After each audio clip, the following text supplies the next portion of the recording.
It's a few days before Christmas. The residents of a small Scottish town prepare for the holidays.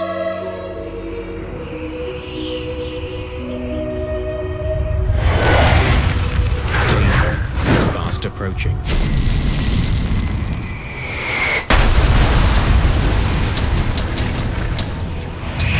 The street was on fire, lawns were on fire, and houses were on fire. I had never seen anything like that. Christmas is just going to be remembered for all the wrong reasons. A devastating plane crash shatters a village and captures the attention of the world. It was one of the most significant terrorist attacks in history. The mystery is finally cracked by a piece of debris smaller than a fingertip.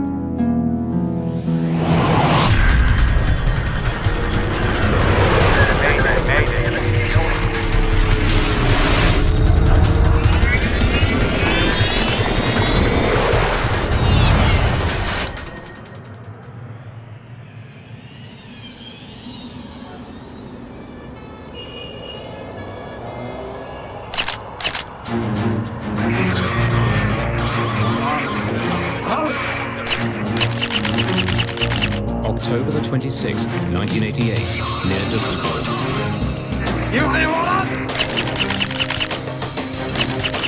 For weeks, German police have been following a group of suspected terrorists around the ancient town of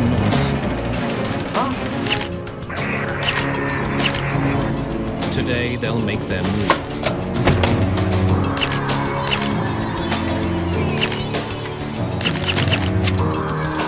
Jetzt!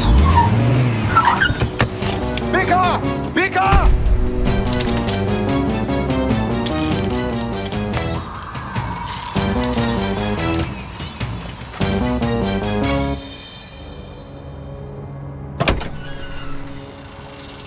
In the trunk of their car, police make an unusual discovery.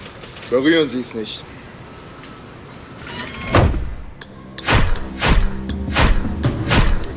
Police raid apartments used by the two men. They find a number of blank passports and a small arsenal of weapons. When police closely examine the radio recovered from their car, they find it's wired with explosives. Those devices used a combination of an improvised barometric device and a timer, a short delay timer. All these devices were, in fact, supposed to go onto an aircraft. A barometric timer is set off by changes in altitude. It's triggered when it reaches a certain height. Since that guarantees a plane will be in the air when the bomb goes off, it's a favorite device for those targeting passenger jets. The two men arrested in Germany work for a well-known terrorist organization, the Popular Front for the Liberation of Palestine. Leader of the PFLP-GC, Ahmed Jibril, made a speech in Libya in 1986, and one of the things he said was that until there's peace in the Middle East, there would be no safety for anyone traveling on an American or an Israeli airliner. Hafez Dalkamouni is shipping weapons to Syria and Lebanon. Marwan Krishat is a notorious bomb maker, responsible for bringing down at least one passenger jet. It's just a couple of months until the busy Christmas travel season. With the two men under arrest, German police have made commercial aviation a little safer.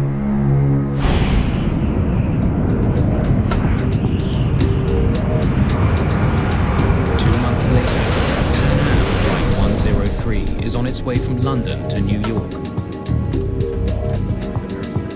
The jet has just taken off from Heathrow Airport. There are 259 people on board. Most of the passengers are American. Charles McKee actually works for the US government. Khalid Jafar lives in Detroit and is returning home from a trip to Lebanon and Germany. The first part of the trip to the United States takes the plane northwest up over Scotland. The so-called Daventry departure is one of 6 preset routes that jets follow on their way out of Heathrow. Lockerbie is one of several small towns the plane will pass over. Tucked away in the Scottish lowlands, residents are barely aware that they live below a busy aerial highway.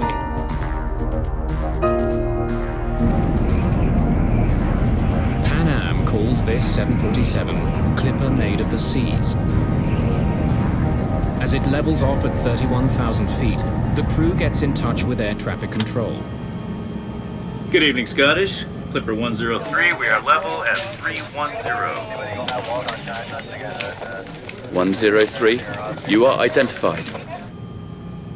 Captain James Macquarie is 55 years old. Like many passengers on this pre-holiday flight, he's heading home.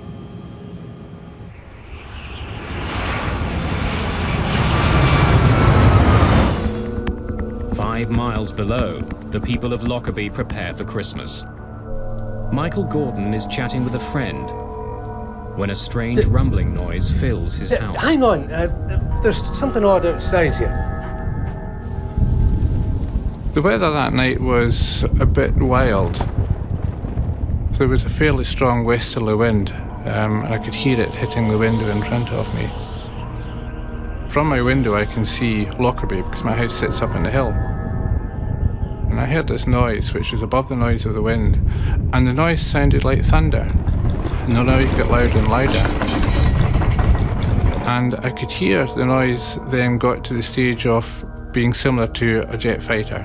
And at that time, we had a lot of military aircraft passing through the area. However, I saw dark objects, dark things falling from the sky. Against the lights of Lockerbie, I could see these black objects coming down. And then, from my right, quite high on my right, I could see a long, thin, black object which had a fire on the upper surface coming in. And it was making its way towards Lockerbie.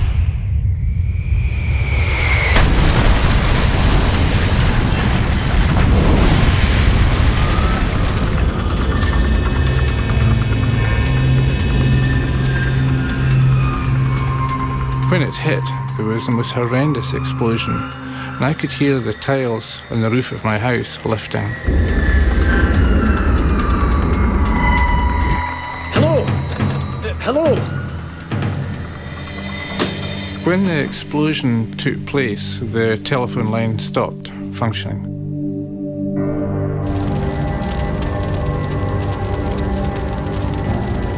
Lockerbie is burning. Enormous flames reach into the night sky. Michael Gordon races to the neighborhood that is hardest hit. The street was on fire, the lawns were on fire, and houses were on fire. And it was difficult to go without finding my trousers burning and my shoes burning. You had to jump about quite a bit because everything was on fire. But I remember at that point finding an airline ticket, and it was perfectly intact. There's no damage by fire or fuel or contamination of any sort.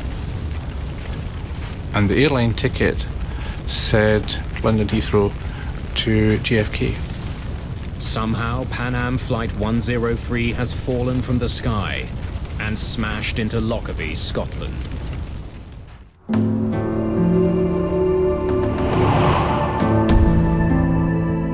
In the daylight, the full horror of the crash of Pan Am Flight 103 is obvious. Several houses on the ground have simply vanished, vaporized when the plane smashed into them. An enormous crater is torn through the southern edge of the town. 1,500 tons of rock and earth have been blasted out of the ground. 11 people from Lockerbie are dead, along with all 259 people who were on board. As far as I know, I've lost my brother-in-law, my sister-in-law, and their house is just a 30-foot crater. In the ruins of their homes, they search for the bodies of the aircraft's passengers. Such a catastrophe, so sudden, so great a shock for a quiet town. It looked like a scene out of hell. This whole road was ablaze. Didn't know what it was, and then we rushed outside and just all this debris coming down. Aircrash investigators have arrived in Lockerbie within hours of the crash. Mick Charles is the lead inspector for the British Air Accidents Investigation Branch, the AAIB. One of the first sites we went to was the site of the crater. That was still smelling very much of aviation fuel for a start, and scattered all around were bits of debris and in some cases human tissue as well. Charles quickly gathers his team to begin looking for clues. It was all heaving, it was happening. There were loads of people, and it was to some extent chaos. You'll be organised into groups headed by an AAIB inspector. Does anyone have any questions? The sooner we start, the better. More than 1,000 police officers and 600 members of the military pour into Lockerbie. You always have this sense of wanting to get to grips with what it is. It was quite clear that whatever it was colossal.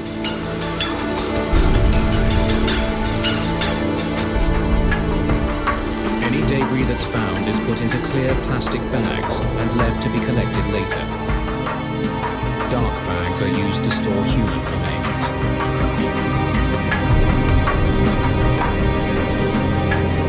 It's just days before Christmas, but the holiday spirit has been shattered.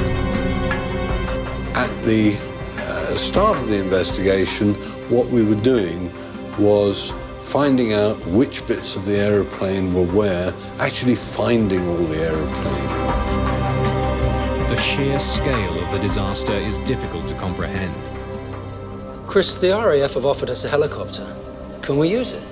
Absolutely. It's the quickest With way so to much see what's wreckage what. being found, All right, investigators need to get a bird's eye view and locate the largest fields of debris.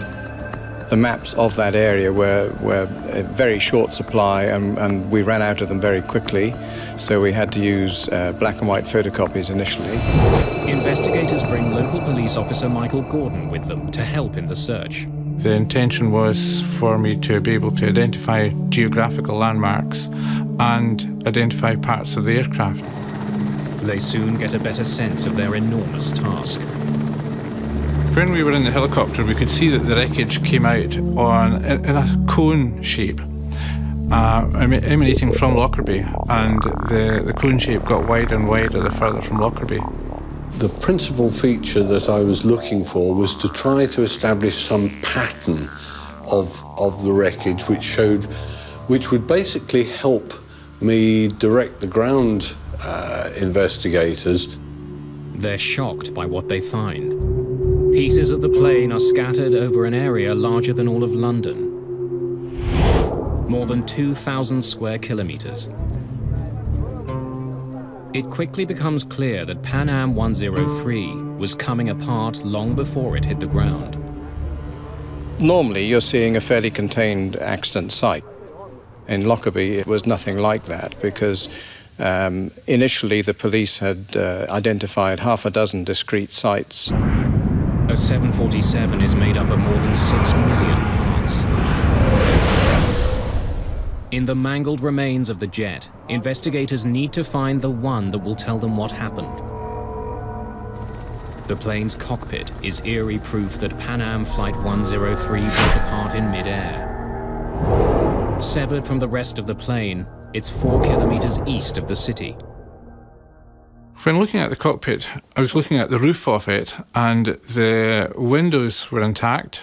The actual nose part had cracked open, but it was as if it had been chopped off just aft of the cabin, and you could walk round the back and look into the cabin section from the back.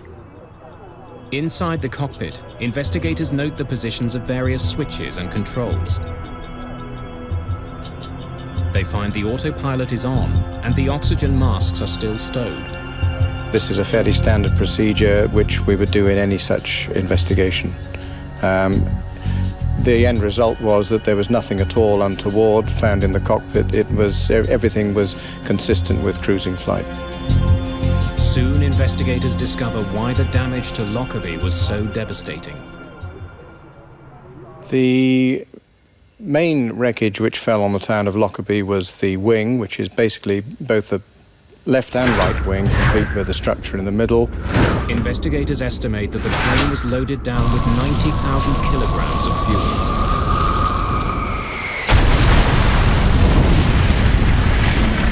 $150 tons, descending essentially vertically at up to about 500 knots speed, and there's an awful lot of energy in that. And that's what created the crater. To find the cause of the crash, however, investigators will have to look elsewhere. They need to examine wreckage found south of Lockerbie. These pieces would have come off at the beginning of the disaster. While the painstaking work of collecting evidence continues, investigators comb through maintenance records. Those records raise concerns with the plane's age. Clipper Made of the Seas was the 15th 747 ever built by Boeing. This was one of the older Boeing 747s. It was built in 1970, so it was 18 years old and had got something like 75,000 flying hours. Perhaps some critical part of the plane had given way over Lockerbie. The two obvious possibilities were that it was a straightforward structural failure, or it was possibly the result of sabotage. McCharles, Tom Thurman, FBI. Good to meet you, Tom. I was expecting you. Well, While the investigators are searching for possible answers in the history of the plane, the second possibility, sabotage, is also being pursued. We were there to provide technical expertise to the Scottish investigators into explosives and explosive damage, and that the telltale sign that it could be a bomb.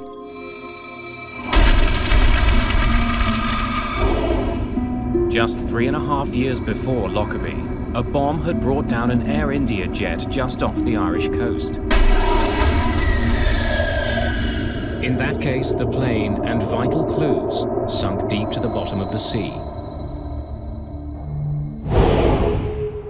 But the wreckage of the Pan Am flight litters the Scottish lowlands.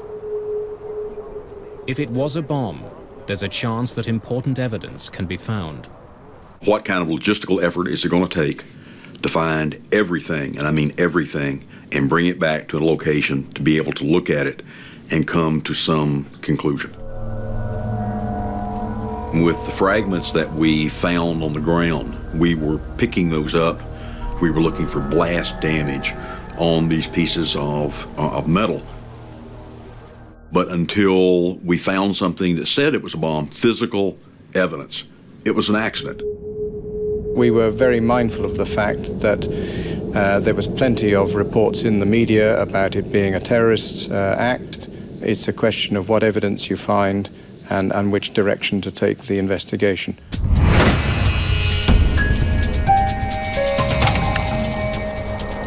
In the first 24 hours, 4 separate groups have claimed responsibility for bombing the jet. The guardians of the Islamic Revolution are undertaking this heroic execution in revenge for the blowing of the Iranian airplane by America. Dick Marquise is an expert on international terrorism working for the American FBI. A number of organizations either claim credit for or were given credit, including groups from Iran and Palestinian groups, and one Irish group also claimed responsibility for it.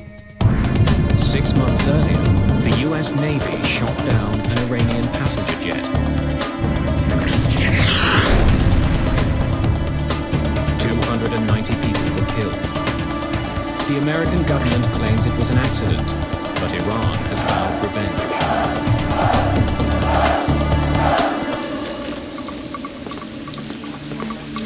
Other threats had been made in the weeks before the crash. The American embassy in Helsinki received an anonymous warning that a bomb would soon be put on a Pan Am flight leaving from Frankfurt. Officials eventually discounted the threat, but a notice was posted in American embassies. Many of the passengers who boarded Flight 103 had come from Frankfurt on a connecting flight. Right, excellent work, everyone. Then, on Christmas Eve, just 3 days after the crash of the plane, the investigation gets an enormous break. Everyone clear on what they need to do this evening? Terrific. Tom, can I see you? Absolutely.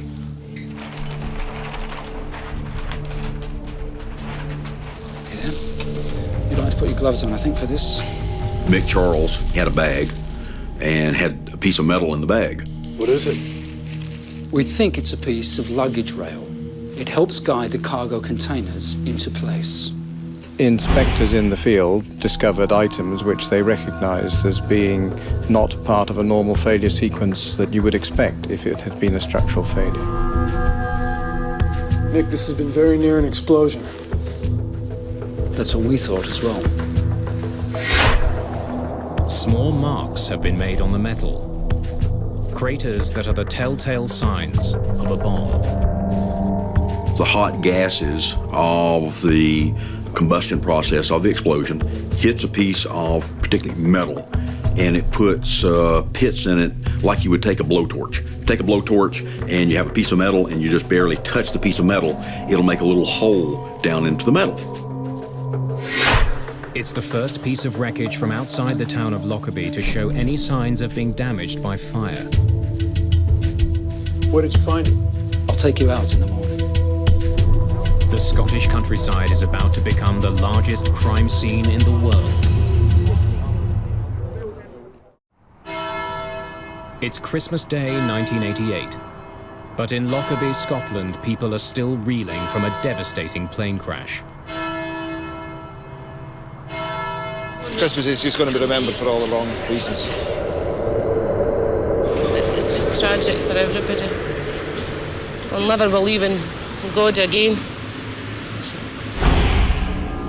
For Aircrash investigators, December the 25th is treated like any other day at work. That was, in my mind, the most distinguishing characteristic of Lockerbie. And although it was over Christmas, you just stay there and you do what you have to do. Investigators converge on a farmer's field outside of the town. Over here! Keep yelling! We can't see you! The weather had turned horrible. Foggy, kind of misting rain. You couldn't see 10 feet in front of you.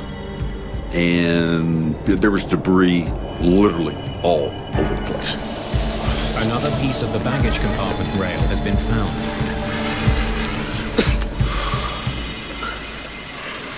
That looks like the piece that you showed me last night. About 20 inches is just gone. And lo and behold, that was the other piece of the skid rail that was literally sticking in the ground. We made some photographs. You know, it was a Christmas present that we could go out there to this farm and find the other piece of metal that had been blown off. No, we were not fascinated. We were pumped. This piece also has pits and craters in it, indications that it was close to an explosion.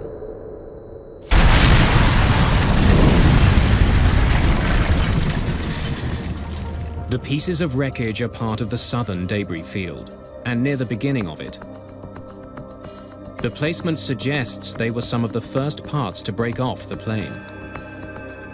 We were very suspicious that it was a bomb which had caused this destruction. But we were not prepared to say anything until we'd had those details confirmed by the forensic experts. A British forensics lab has made the critical link. Traces of 2 chemicals used to make plastic explosive are found on the debris recovered near Lockerbie. On December the 28th, just 7 days after the crash, investigators have their proof and announce it to the world. It has been established that 2 parts of the metal luggage pallets framework show conclusive evidence of a detonating high explosive. The crash of Pan Am Flight 103 is now officially a crime. Our mandate with regard to Lockerbie was find out who did it and prove it. Because what we wanted to do is bring someone to justice and make them answer for killing 270 people. With terrorism now the official cause, rumors start to fly. Speculation eventually focuses on two passengers. Charles McKee works for the US Department of Defense. Charles McGee was returning from the Middle East, where he was working trying to free hostages that had been taken in the Middle East during the mid-1980s. The hostages McKee was trying to release were being held in Lebanon. In 1988, a civil war was tearing that country apart. Americans were seen as useful bargaining chips. There was speculation in the media that Charles McKee may have been targeted by terrorists because of the work he was doing. McKee isn't the only passenger who captures the attention of the media. Khalid Jafar was 20 years old and was returning home to the US after a trip to Lebanon and Germany. Perhaps a bomb was carried on board an aircraft by someone who may have had a Middle Eastern-sounding name. Jafar was examined as a potential suspect. The story makes it as far as the US Congress, but no proof can be found that Jafar was involved or that McKee was the intended target. We looked at every single passenger on the plane to see if, in fact, someone could have given them a bomb. The evidence proved that not to be the case. In Lockerbie, investigators from the AAIB continue to sort through the tons of tangled metal. We could, I suppose in theory, have just stopped, but we thought, we know it's a bomb, we have all of the wreckage over land, it's an ideal opportunity to recover it all and to understand it properly. We knew it was a small bomb, but we didn't understand the explosive processes. Investigators are particularly interested in the hull of the aircraft. They move pieces of it to a military hangar just outside of town.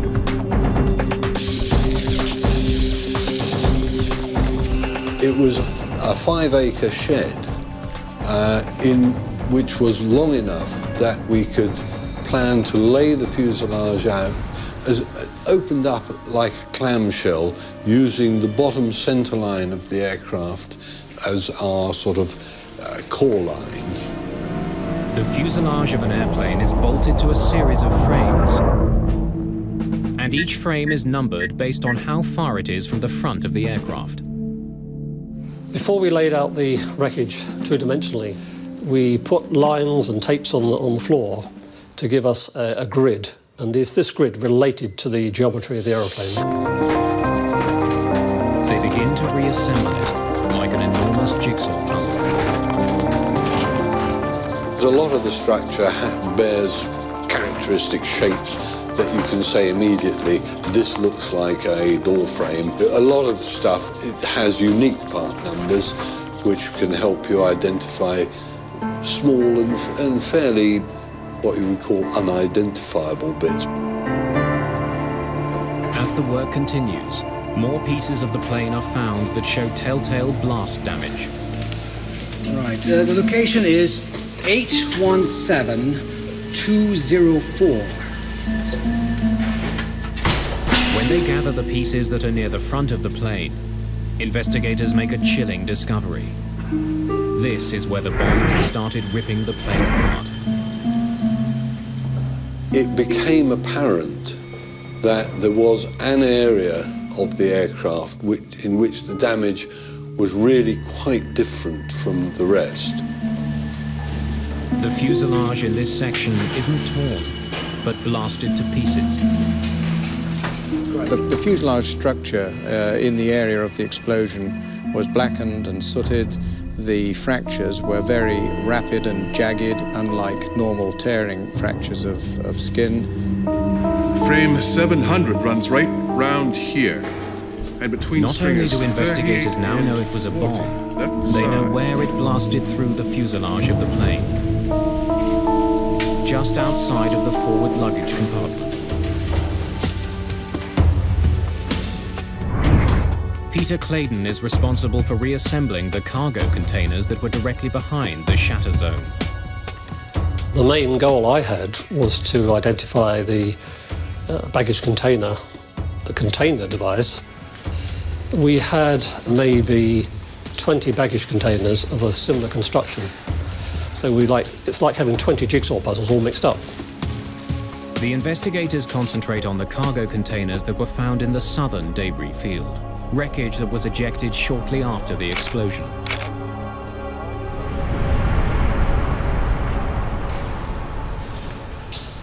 We concluded that there were only two on the aircraft, one made of aluminium, one made of fiberglass, and they had been adjacent to each other on the aircraft, and they were the only two that exhibited evidence of an improvised explosive device having detonated. The metal container, AVE 4041, is of particular interest. It was resting directly behind frame 700, where the blast damage is the worst. The damage caused to the metal container was quite severe. The damage to the adjacent fiberglass container, I think you might call it collateral damage. Investigators create a simple framework and attach the pieces of the real cargo container to it. As they do, it becomes clear. AVE 4041 carried the bomb that brought the plane down. Closely examining damage to the floor and the side of the container, investigators are also able to pinpoint the height of the bomb, where it was in the container when it exploded. What that said to me was that the device was probably in a suitcase, and that suitcase was probably not on the floor of the container. It looked like it was one level up. According to luggage records, it means that the bag containing the bomb had come from a connecting flight. While investigators are assembling a piece of the metal container, they discover a fragment of wreckage that doesn't belong. When I was looking at it, I saw a little piece of debris trapped in one of the folds. So gently flexing this apart, it fell out. When I looked at it, I could see it was a fragment of a printed circuit board, an electronic circuit board. Can you bring me a camera and an evidence bag, please?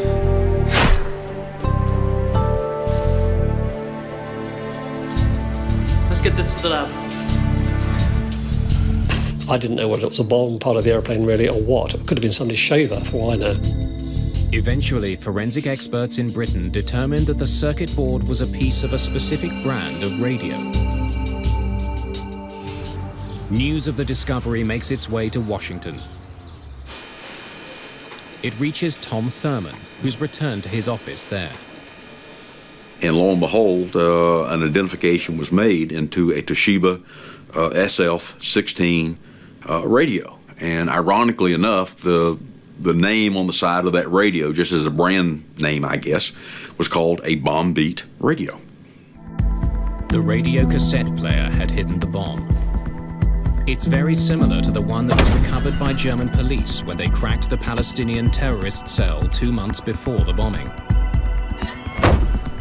Had German police somehow missed something? Had a bomb made here been used on the Pan Am flight?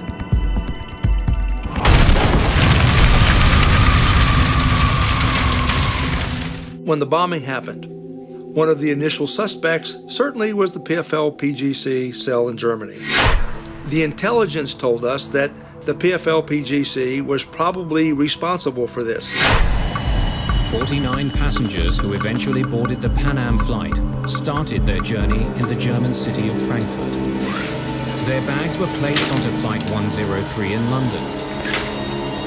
But the airline did not ensure the passengers who checked in the bags actually got onto the plane. Perhaps a bomb made in Germany had slipped through the cracks at Heathrow while the terrorist walked away. We had to then, if that was the case, prove it. As the investigation continues, there's a puzzling discovery. While made by the same company, the cassette player used in the Lockerbie bombing is slightly different from the one that was seized in Germany. Both were contained in Toshiba radios, but one was a one-speaker model, and the one that blew up the Lockerbie plane was a two-speaker, more updated model radio. The difference in the model of radio being used raises doubts. Perhaps the terrorists in Germany are not responsible. You can look at the way that a device is put together and say, hey, I know who put this together because I've seen this before, and this is the way that this bomb builder puts a bomb together. To call it a bomber's signature. Law enforcement officials need more clues to figure out who had built the bomb.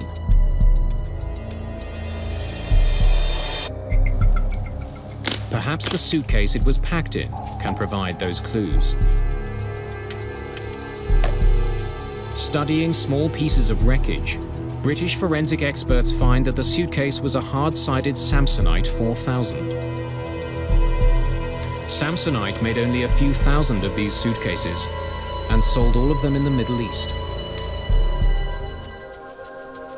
Several pieces of clothing have also been identified that were very close to the explosion, likely in the suitcase that concealed the bomb. Most of these clothes were made by a single manufacturer and were only sold on the tiny island of Malta. So Malta became the focus of the investigation because of the manufacture and eventually distribution of some of the clothing that was found at Lockerbie. Investigators find the shop in Malta where the clothes were sold. The owner gives them another clue. The key thing that he told us was the person had a Libyan accent, something we didn't really have evidence yet that tied Libya to the bombing. It was just 2 weeks before the attack on the Pan Am flight. In 1988, Libya was reeling from a number of confrontations with the American military. Economic sanctions had been imposed.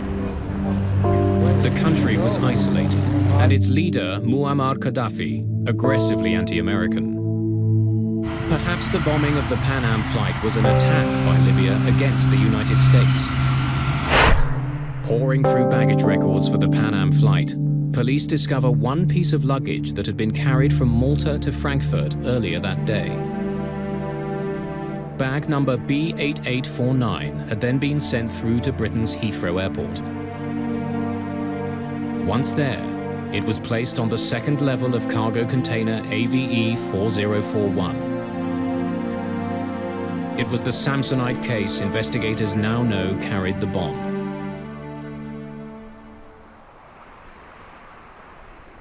More than a year after the crash, a new discovery in Lockerbie helps simplify the confusing series of clues. Forensic experts discover another circuit board from among the clothes that came from Malta. It doesn't come from that circuit board that was in the SF-16 radio. And this circuit board is half the size of your thumbnail. A photo of the circuit board is sent to Tom Thurman. He believes it could be a piece of the timer from the bomb. I spent months literally looking through all of the files of the FBI on other examinations that we had conducted over many, many, many years. The FBI has photos of timers used to detonate bombs around the world. But Thurman can't find any that match the piece found at Lockerbie. Nope. Next. After a period, I ran out of leads. And at that point, decided, okay, now we need to go outside the physical FBI laboratory. Thurman eventually takes the photo of the circuit to the Central Intelligence Agency. I called a contact of mine and I said, I need to bring something over for you to look at. Sifting through reports on various bombings, Thurman finds a match. Wait a second. That could be the same. Do you have this timer? When Thurman closely examines the timer captured by the CIA, he's stunned. Within a few minutes, literally, I started getting cold chills. And right now, as I talk about it, cold chills start on me, because I can still see that moment so vividly in my mind that I'm looking at a circuit track that's just like what I'm seeing in the photograph. This is what we're looking for. The timer the CIA has was seized in Africa a few years earlier. 2 Libyan men were trying to get it and several pounds of explosives past airport security. It's identical to the timer used to bring down Flight 103. And wouldn't be set off by changes in pressure, like the barometric switch discovered in Germany. This device was set to go off at a certain time, not at a given altitude. This is the timer. This is a long delay timer that brought down that aircraft. But now we want to know, okay, where'd this come from? The Lockerbie bomb used a different timer and a different radio than the bomb found in Germany. Someone else was behind the destruction of the jet. This was not made in somebody's home laboratory. This was a extremely professionally made timer. While the criminal investigation becomes murkier, the accident investigation is becoming increasingly clear. The investigation eventually moves from Scotland to Farnborough, England. Well known for its aeronautics industry, the town is home to the AAIB. Several months after the crash of Pan Am Flight 103, investigators launch a massive endeavor.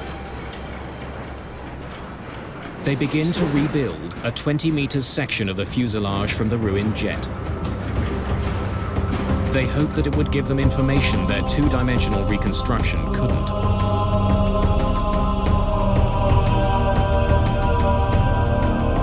They can see that the explosion tore a 1.5 by 5 meter hole in the side of the plane. Chris Prothero is a senior inspector of air accidents at the AAIB. What was very difficult to understand was the fact that this area of direct damage was effectively a pinprick in relation to the size of the aircraft as a whole, and it was very difficult to understand how this pinprick of damage had resulted in such a comprehensive destruction of the aircraft. The bomb that brought the plane down had less than 0.5 kilogram of explosive, yet its destructive power was immense. Investigators want to learn more about how shock waves behave inside a jet.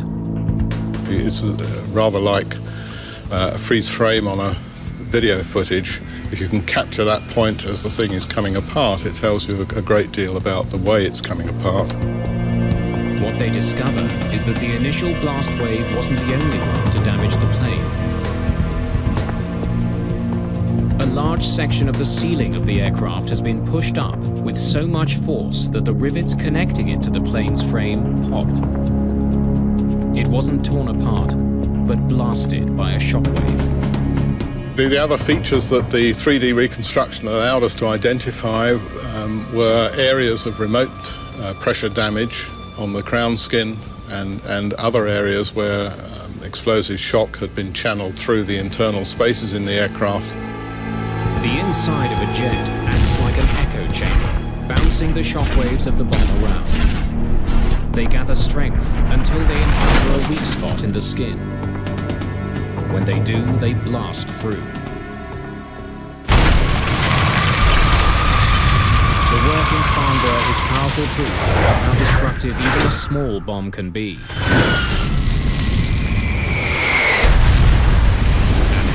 It is to track the bombers down.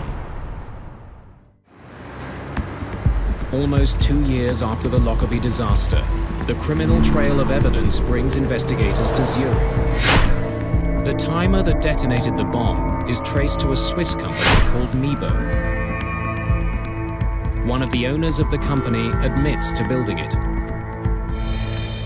The timer was given to the Libyan government. A total of 20 of them were made, all delivered to Libyan officials. Early in the investigation, focus was directed at the Palestinian terrorist group in Germany. Now there's growing proof that they had nothing to do with the downing of Flight 103. There were any number of suspects, and it wasn't until we kept putting everything in one pile, and the pile kept stacking up, and it spelled Libya. Criminal investigators have linked the timer that detonated the bomb to Libya. They know that a Libyan bought the clothes that were in the suitcase. And they know that Libya has a recent history of military confrontation with America. All they need now is the bomber himself. In 1999, they finally have him. At the time of the disaster, Abdel al-Megrahi was an intelligence officer for the Libyan government. He's arrested and charged. He was a high-ranking Libyan official. He certainly could have access to whatever he wanted. Our investigation determined that Megrahi also had a front company at Mibo. He had been there many times. He certainly knew each other. When you start to see all the connections and these things just start fitting together, it made it easier to accept our evidence. In 2001, Scottish judges sentenced him to life for the murder of 270 people. 2 years later, the government of Libya officially accepts responsibility for the bombing and pays $2.7 billion to the families involved. Anger is also aimed at Pan Am for the role it played in the disaster. A Scottish inquiry points a finger at the company. The passenger who checked the bomb onto Flight 103 did not get on board. It's a fact that Pan Am could have discovered had it been following proper procedures. One of the things we discovered when we looked into the bombing of Pan Am Flight 103 was that there were several bags on that plane that did not correspond to passengers. One of the changes that came about as a result of the Air India bombing was that airlines were forced to make sure no bag was put on a plane without a passenger accompanying it.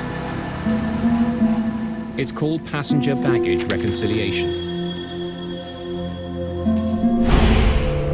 Without proper notification, Pan Am had stopped matching passengers and baggage at Heathrow Airport. So that rule that said that all passengers and luggage have to be matched was not followed. The company was eventually found guilty of willful misconduct.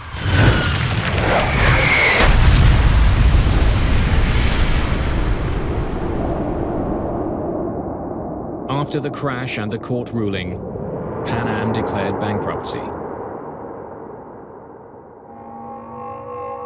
20 years after the bombing of Pan Am Flight 103, its shattered fuselage still stands in Farnborough, England. Those pieces may soon be used to train investigators here and around the world. A critical aid in case terrorists strike again.